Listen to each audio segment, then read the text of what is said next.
Hello my young friends, good morning.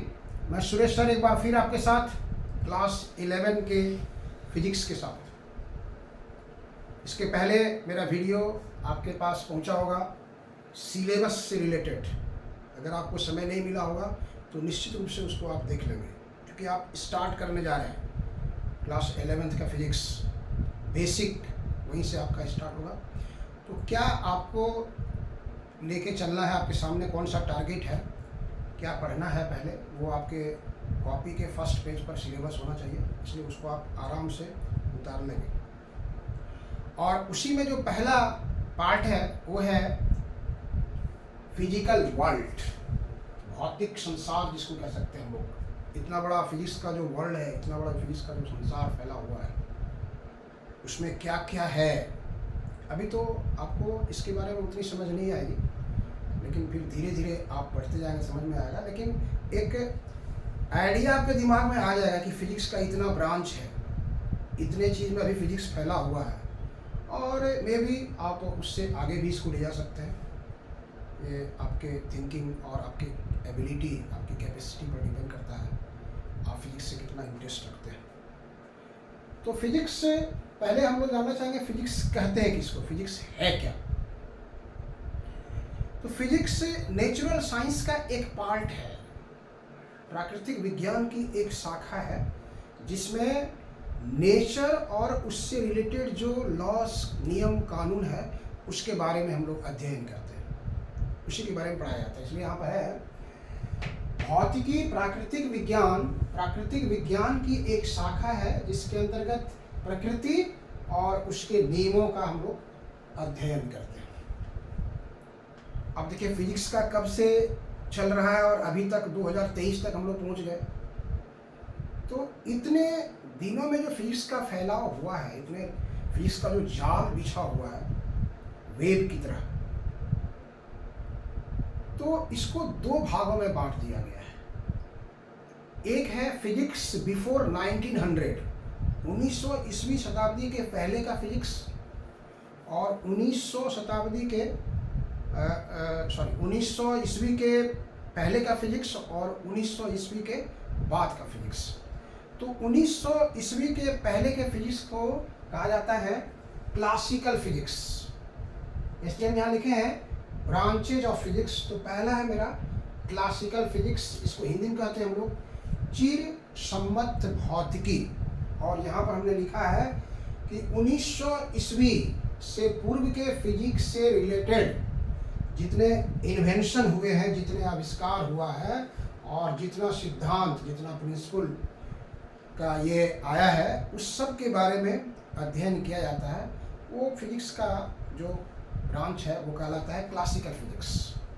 और इसमें जो आपको सिलेबस में आपको बताए थे फिजिक्स का जितना ब्रांच, उसमें 11th का जो पोर्शन है वो कुछ आएगा और कुछ 12 का पोर्शन आएगा। जैसे हमने फिजिक्स का ब्रांच जो बताया था आपको, जनरल फिजिक्स, हीट, साउंड, ये सब जो बताया था, तो वो 1900 पहले से ही चला आ रहा है, इसलिए इसका ब्रांच हम लोग यहाँ लिख सकते हैं general physics, heat, sound, electrostatics, electricity in magnetism. इसको आप पढ़ेंगे क्लास 12 में, इसके बारे में क्लास 12 में पढ़ेंगे आप।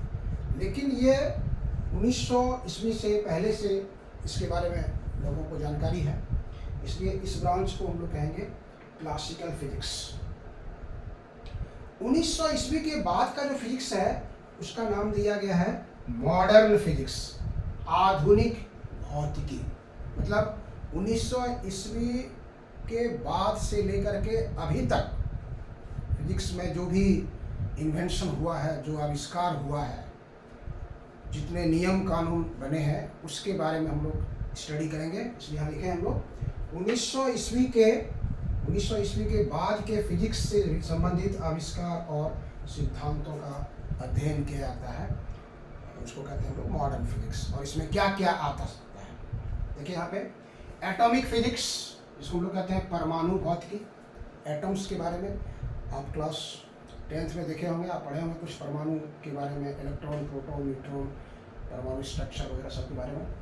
न्यूक्लियर फिजिक्स, नाभिकीय भौतिकी। पार्टिकल फिजिक्स, कण भौतिकी, क्वांटम फिजिक्स, ये क्वांटम भौतिक है, ये सब आप पढ़ेंगे ऑनर्स लेवल में चले जाएंगे, वहाँ पर आपको पढ़ने वाले कुछ क्वेश्चन 12 में भी इसके बारे में बताया जाता है। रिलेटिविस्टिक फिजिक्स, ये है आपेक्षिकता भौतिकी, ये सब बहुत इम्पॉर्टेंट है। जैसे अभी आप जानते हैं कोई पार्टिकल आपके पास है, वो रेस्ट कंडीशन में है तो उसका मास कुछ अलग होगा, और वही पार्टिकल अगर मूव कंडीशन में जा रहा है तो उसका पार्टिकल कुछ मास कुछ अलग हो जाएगा। रिलेटिविस्टिक उसको फिजिक्स कहते हैं। उसके बाद है सॉलिड स्टेट फिजिक्स, ठोस अवस्था में भौतिकी जो है, ये सब को मॉडर्न फिजिक्स के अंतर्गत रखा गया है। जैसे जैसे आपका रेंज बढ़ते जाएगा, क्लास बढ़ते जाएगा, आपका इंटरेस्ट इसमें बढ़ते जाएगा। तो आपके दिमाग में सिर्फ ये बात होनी चाहिए कि फिजिक्स का जो वर्ल्ड है उसमें इतने सारे फिजिक्स के ब्रांच हैं।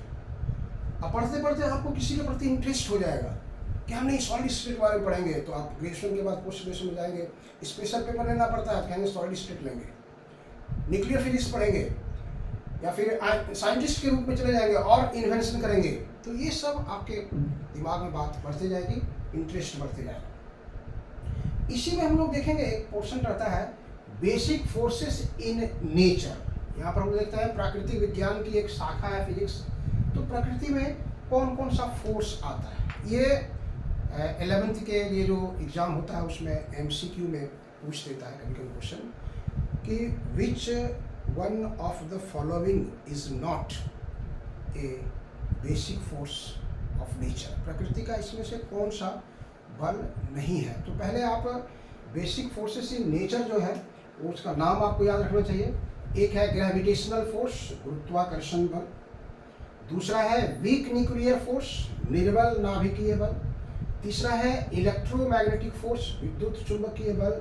फोर्थ है स्ट्रॉन्ग न्यूक्लियर फोर्स, प्रबल नाभिकीय बल। इसको हमने ग्रेविटेशनल फोर्स को FG से लिखा है, वीक न्यूक्लियर फोर्स को FWN लिखे हैं, इलेक्ट्रोमैग्नेटिक फोर्स को हमने FE से डिनोट किया है, और स्ट्रॉन्ग न्यूक्लियर फोर्स को हमने FSN से लिखा है। तो ये आप क्लास 9th में पढ़ के आए हैं। ग्रेविटेशनल फोर्स क्या है, तो ग्रेविटेशनल फोर्स पढ़े हैं हम, न्यूटन्स लॉ ऑफ ग्रेविटेशन पढ़ते हैं। ग्रेविटेशनल फोर्स के चलते ही कोई वस्तु पृथ्वी की ओर गिरती है, दो बॉडी के बीच मास के कारण जो फोर्स लगता है वो कहलाता है ग्रेविटेशनल फोर्स। न्यूक्लियर फोर्स हो गया आपको न्यूक्लियस के अंदर लगने वाला फोर्स, उसको दो भागों में बांटा गया है, वीक और स्ट्रॉन्ग। और इलेक्ट्रोमैग्नेटिक फोर्स जो हो गया वो हो गया चार्ज से रिलेटेड फोर्स, मूविंग कंडीशन में और रेस्ट कंडीशन में। इलेक्ट्रोमैग्नेटिक विद्युत चुंबकीय बल, तो इसमें चार्ज स्टेट रेस्ट कंडीशन में रहता है तो दूसरा फोर्स लगता है, मूविंग कंडीशन में रहता है दूसरा फोर्स लगता है, मैग्नेटिक फील्ड में जा रहा है तो दूसरा फोर्स लगेगा, वेव्स वगैरह सब इसमें चला जाता है आपको। तो इसमें एक क्वेश्चन आपको बताया कि ये दिया जाता है कि कितने प्रकार के फोर्सेस इन नेचर में पाए जाते हैं, तो ये 4 का नाम आपको होना चाहिए। इसमें सबसे कमजोर फोर्स कौन सा आता है, तो ये भी क्वेश्चन पूछता है। तो हमने इसको नोट दे करके यहाँ लिख के बताया आपको कि स्ट्रेंथ के हिसाब से ग्रेविटेशनल फोर्स सबसे वीक होता है, उससे ज़्यादा स्ट्रॉन्ग होता है वीक न्यूक्लियर फोर्स, फिर उससे ज़्यादा स्ट्रॉन्ग होता है इलेक्ट्रोमैग्नेटिक फोर्स, और सबसे ज़्यादा स्ट्रॉन्ग होता है nuclear force, strong nuclear force. तो आपको ऑर्डर में भी दिया जा सकता है, इसमें आगे पीछे इस तरह से करके, तो आपको ये ऑर्डर चूज करना होगा। और इसका स्ट्रेंथ जो है यहाँ पर हमने लिखा है, gravitational force, weak nuclear force, electromagnetic force और स्ट्रॉन्ग न्यूक्लियर फोर्स का जो स्ट्रेंथ है वो इस हिसाब से निकलता है। आप प्रॉब्लम्स वगैरह जब बनाएंगे वहाँ पर, जैसे ग्रेविटेशनल फोर्स और न्यूक्लियर फोर्स, एक इलेक्ट्रॉन है एक प्रोटॉन है, उसके बीच में कितना इलेक्ट्रिक फोर्स काम करेगा, कितना मैग्नेटिक फोर्स काम, सॉरी न्यूक्लियर फोर्स काम करेगा, इसको आप निकाल के दिखाइए रेशियो, तो उसमें यहाँ से आपको मिलेगा। तो ये था हम लोगों का फिजिकल वर्ल्ड, ये फिजिक्स का जो संसार है, भौतिक का जो संसार है, इसमें कितने कितने फिजिक्स को बांटा गया है, किस रूप में बांटा गया है, ये आपके दिमाग में एक मैप के रूप में इसको एडजस्ट कीजिए और फिर आगे बढ़िए। इसी के साथ हम लोग आगे बढ़ेंगे। नेक्स्ट वीडियो में इसके बाद का जो क्वेश्चन है फिजिकल क्वांटिटी, मतलब unit and measurement, that is very very most important, उसके साथ हम लोग मिलेंगे। तो ये वीडियो आपको कैसा लगा, इसको आप लाइक, सब्सक्राइब और शेयर करना कभी नहीं भूलिएगा। नेक्स्ट वीडियो के साथ हम आएंगे मापन और मात्रक के साथ। चलिए, थैंक यू।